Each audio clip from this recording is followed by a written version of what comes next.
प्रथमः स्वातन्त्र्यसङ्ग्रामः। वाणिज्यार्थम् अत्रत्यानां राज्यम् अनुमतिं प्राप्य अस्मिन् देशे पादपर्णं कृतवती ईस्ट् इण्डिया संस्था गच्छता कालेन अन्याय्यं मार्गेण तेषाम् एव राज्ञां भूमेः स्वायत्तीकरणम् आरब्धवती। केषुचित् एव दिनेषु सा राज्ञां निर्बन्धनम् अपि कृतवती।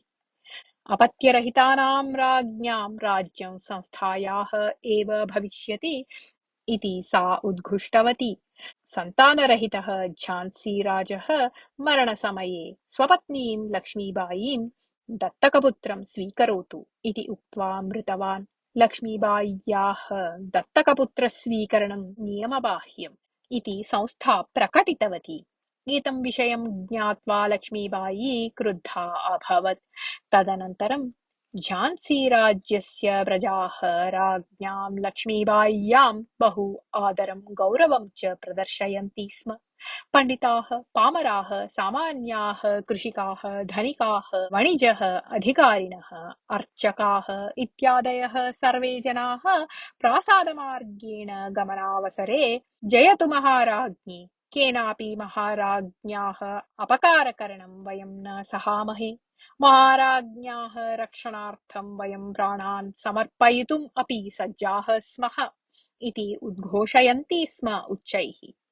ईस्ट् इण्डिया संस्था झान्सीराज्यस्य स्वायत्तीकरणं यदा चिन्तितवती ततः पूर्वं झान्सीराज्ञ्याः लक्ष्मीबाय्याः दिनचर्या सदापि धार्मिकी सम्प्रदायानुसारिणी च भवति स्म।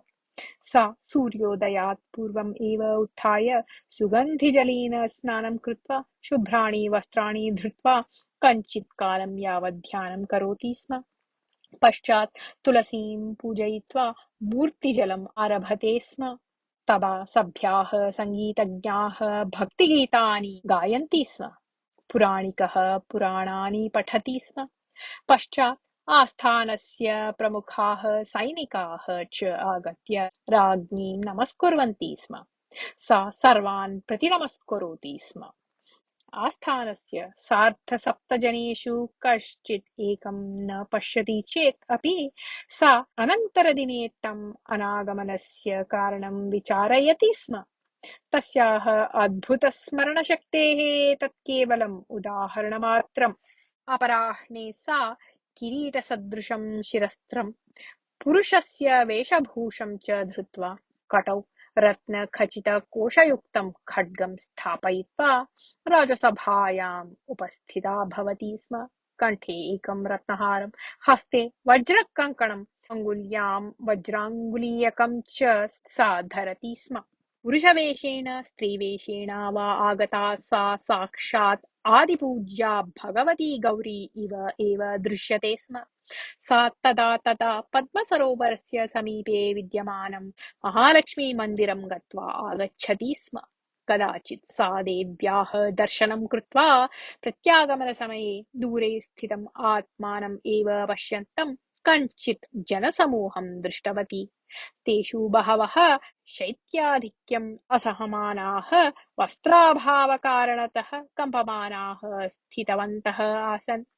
राजभवनम् आगता लक्ष्मीबाई आदौ सूचकान् आहूय युतकानि शिरस्त्राणि च सज्जीकुर्वन्तु इति आज्ञापितवती। शीघ्रमेव सहस्रशः वस्त्राणि सज्जानि अभवन्। अनुक्षणम् एव तानि दरिद्रेभ्यः वितीर्णानि च। पुनः यदा सा मन्दिरं गतवती तदा नूतनानि वस्त्राणि धृतवतः तान् दृष्ट्वा बहु सन्तुष्टा अभवत्। ते दरिद्राः अपि शैत्यात् रक्षितवतीं राज्ञीं दृष्ट्वा सन्तोषेण कृतज्ञतापूर्वकं तां नमस्कृतवन्तः। एवं राज्ञ्याः लक्ष्मीबाय्याः प्रजासु स्नेहः वात्सल्यं च आसीत्। प्रजानाम् अपि तस्यां भक्तिः आदरः गौरवं च आसीत्। किन्तु राज्यस्य संरक्षणार्थं परस्परम् अभिमानः पर्याप्तः न भवति खलु। कुतन्त्रिणः, कुयुक्तिमन्तः, दुर्मार्गिणः ईस्ट् इण्डिया संस्थायाः अधिकारिणः स्वराज्यस्य विस्तरणाय अन्येषां लघुराज्यानां स्वायत्तीकरणाय च अनीतिमार्गम् अनुसर्तुम् अपि सज्जाः आसन्। तादृशानां कुटिलानां सम्मुखीकरणार्थं धीराणां कुशलानां बुद्धिमतां च मार्गदर्शकानाम् आवश्यकता आसीत्। अपि च स्वश्रेयोभिलाषिणां राज्ञाम् अनुयायिनां च सङ्घटनमपि करणीयम् आसीत्। राज्ञा लक्ष्मीबाय्याः तादृशेषु श्रेयोभिलाषिषु दशहितचिन्तकेषु सहायकेषु अग्रेसरः आसीत्। तस्याः भ्रातृतुल्यः पुर्याः चन्दनहुजूरः पुराननं पुण्यक्षेत्रम् इति प्रसिद्धायां पुर्यां सः युवकः चन्दनहुजूरः आसीत्।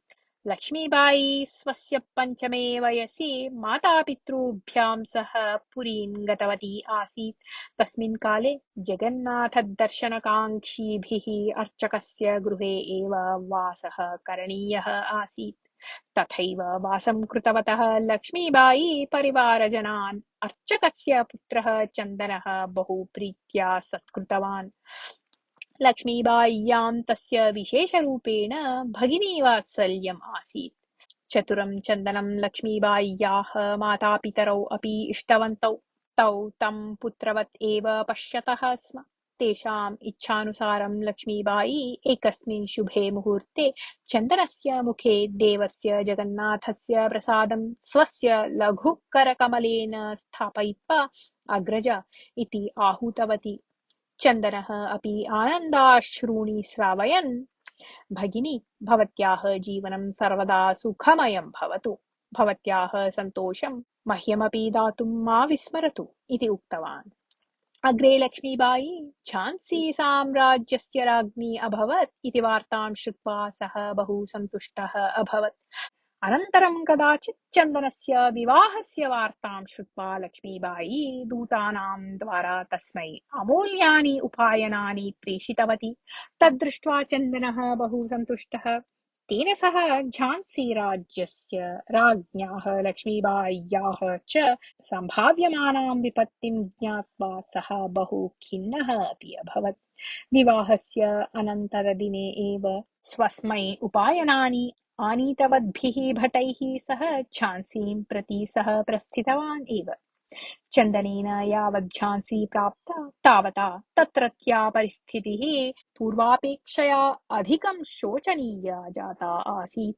चन्दनस्य दर्शनस्य अनुक्षणं लक्ष्मीबाय्याः नेत्रे सन्तोषेण विकसिते।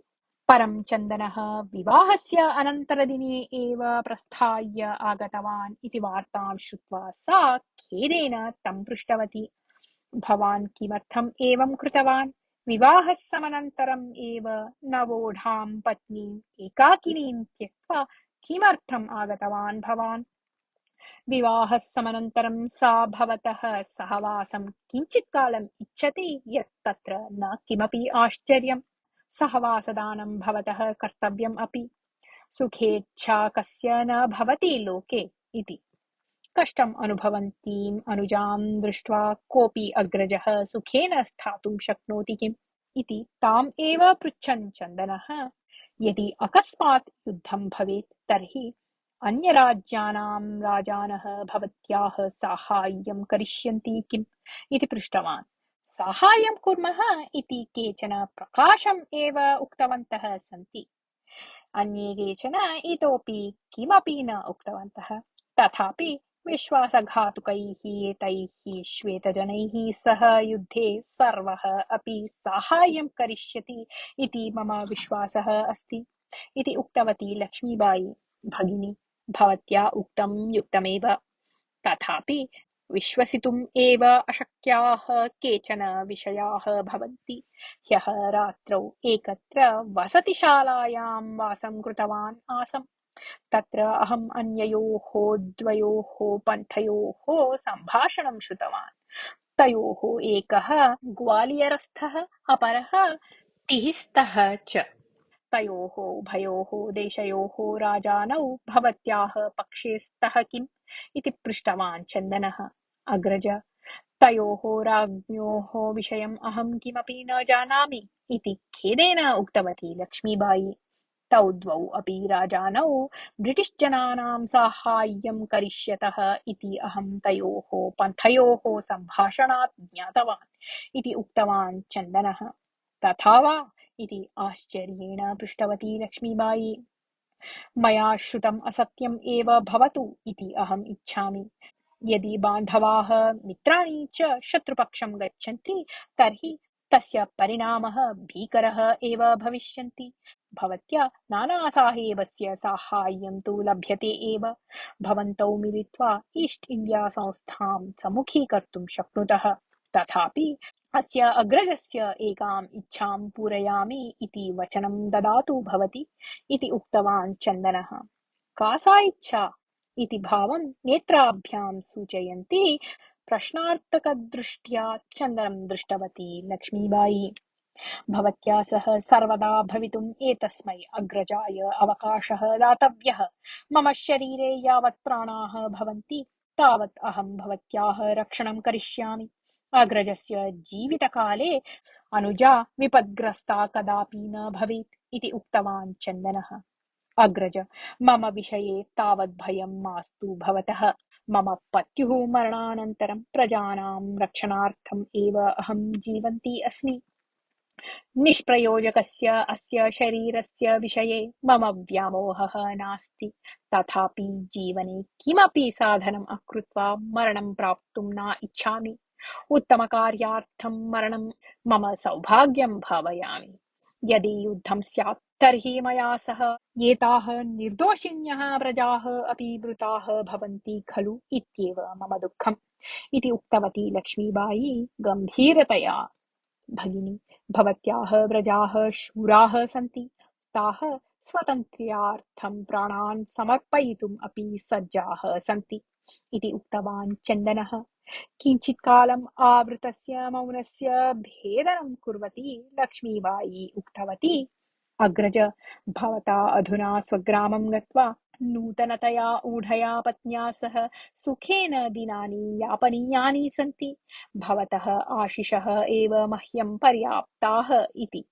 मम आशिषः सर्वदा सन्ति एव। तथापि अहं भवत्या सह एव भविष्यामि इति दृढनिश्चयेन उक्तवान् चन्दनः। अनुवर्तते।